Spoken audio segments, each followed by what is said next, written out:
रहीम। Dear viewers, आज मैं आप लोगों के लिए एक नए सिनेरियो के साथ आया हूँ।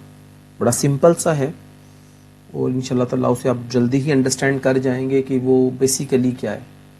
देखिए, हम आज का जो सिनेरियो बड़ा सिंपल सा है, लेकिन आपको समझाना बहुत ज़रूरी ताकि आपके इस प्रोग्रामिंग लैंग्वेज गुरु बन सकें। Write a visual basic program that takes a number user enter the number of electricity unit, उसने कितने यूनिट यूज किए, consumed, and compute the electricity cost on the base of 16% sale tax should be added. It is to obtain the total payable bill amount by the consumer. कहता है कि जो भी consumer है वो क्या करेगा, 16% सेल टैक्स को वो पे करेगा, क्योंकि जो फाइनल पेएबल अमाउंट होगी उसमें जो है वो 16% का हम वो कॉस्ट ऐड करेंगे सेल टैक्स की। हम लोग इसको देखते हैं, सॉल्व करते हैं। इसको मैं जूम इन कर रहा हूं। सबसे पहले आपने लिखा डिम यूनिट एज इंटीजर, आपने यूनिट्स को इंटीजर में रखा। डिम, फिर आपने कॉस्ट एज सिंगल रख दिया। फिर आपने रखा डिम टोटल बिल एज, इसको डबल कर दें। अब यूनिट यहां पे डेफिनेटली यूजर एंटर करेगा वेल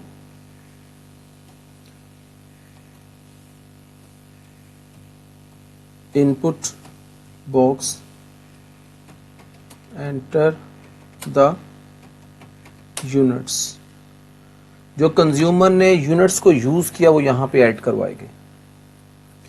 अब आपने यहां पे लिखना है इफ, बड़ी सिंपल सी बात है, बात को समझिएगा।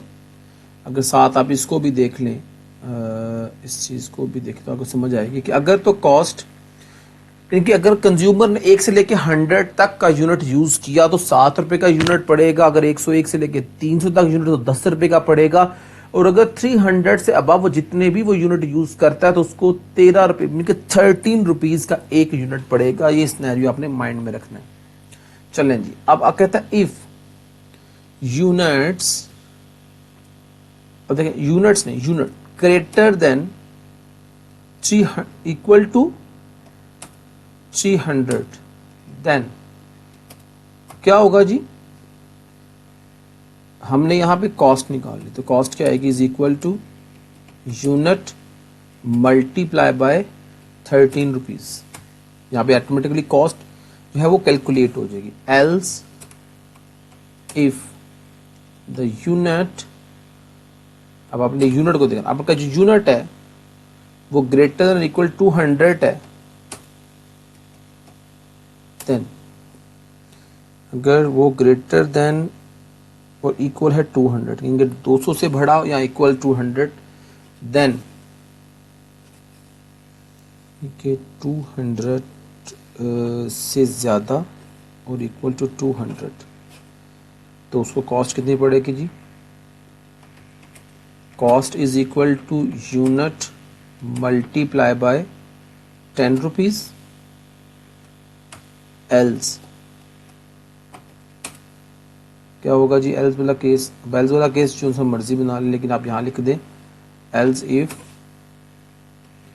यूनिट ग्रेटर देन और इक्वल 1, ग्रेटर देन और इक्वल, सॉरी ये है लेस देन और इक्वल किसके, 100 के, देन क्या होगा जी, same cost is equal to unit multiply by 7 rupees.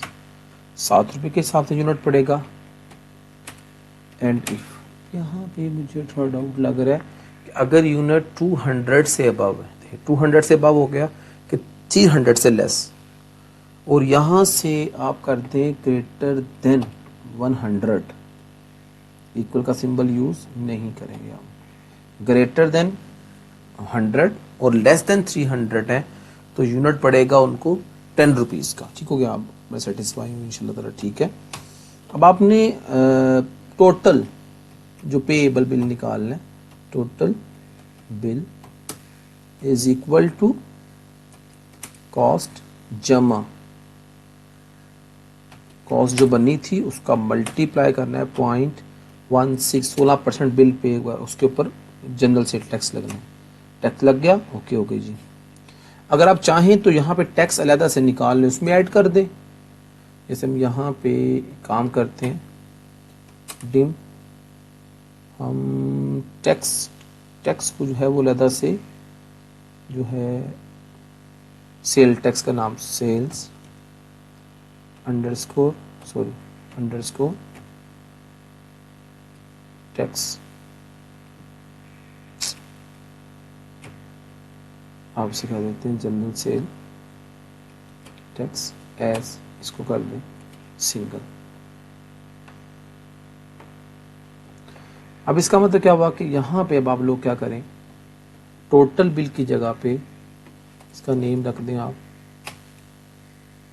General sale tax, ये कंप्यूट हो जाएगा। Then total bill is equal to cost जमा टोटल सेल टैक्स आ जाएगा। अब आपने प्रिंट करवा देना, प्रिंट सेल्स टैक्स, जितना वो पे करेगा वो भी साथ प्रिंट करवा देते हैं। उसके बाद आपने कहना है प्रिंट पेएबल कर, पेएबल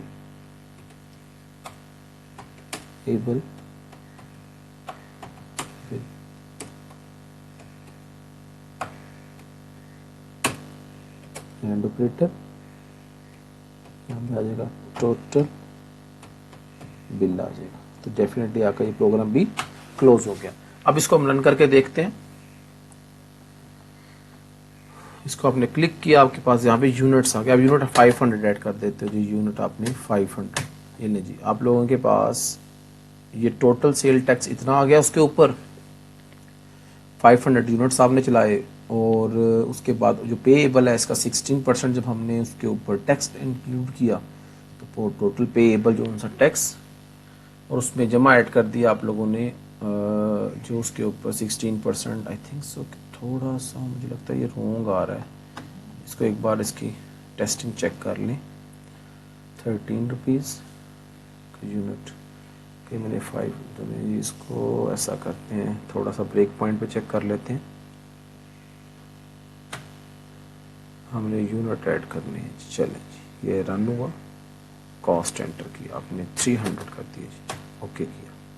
अब गौर करें, ये कंडीशन सेटिस्फाई हो रही होगी। ये देखिए यूनिट कितने एंटर किए हुए मैंने, 300 बिल दे विल मूव। अब यहाँ पे आपकी कॉस्ट आ चुकी होगी, क्योंकि 300 मल्टीप्लाई इतना हो तो ये इसकी कॉस्ट आ गई, ठीक हो गया जी। अब ये यहाँ मूव करता है, टोटल कॉस्ट ये थी, ये कॉस्ट इसका 16% लिया, तो सेल टैक्स कितना आ गया।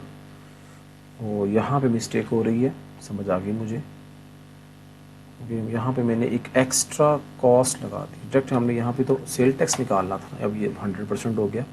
अब इसको रन करते हैं, यहाँ पे क्लिक किया, इसको 500 यूनिट ही डालते हैं। अब बिल देखिए कितना आता है जी, 10,000 सेल टैक्स 1000 हो गया। टोटल पेएबल बिल जो है ना वो 7,540 रुपीज़ आ गया। चलें जी, ये हमारा। अब एक काम करते हैं, अगर हम यहाँ पे कॉस्ट को भी प्रिंट करवा लेते हैं, मेरे पास एक्स्ट्रा एक्चुअल बिल की भी पेमेंट आ जाएगी। ये मेरा एक्चुअल बिल होगा विदाउट उसके सेल टैक्स के, तक मुझे पता चले मेरा बिल कितना है। इसको आपने कहा कि इसे 500, अब गौर करें, ओह शिट, तेजी बंदा जब करता है तो कोई ना कोई मिस्टेक कर रहा होता है। ये देखने की यहाँ लगा दिया मैंने, इसलिए यहाँ इसको रन करते हैं। 500 चला रहे हैं तो ये 500 ऐड किया, ये देखें टोटल कॉस्ट इतनी आ गई, देन सेल टैक्स इतना आया, और ये टोटल पेएबल बिल आ गया। Thank you for watching the video. अस्सलाम वालेकुम।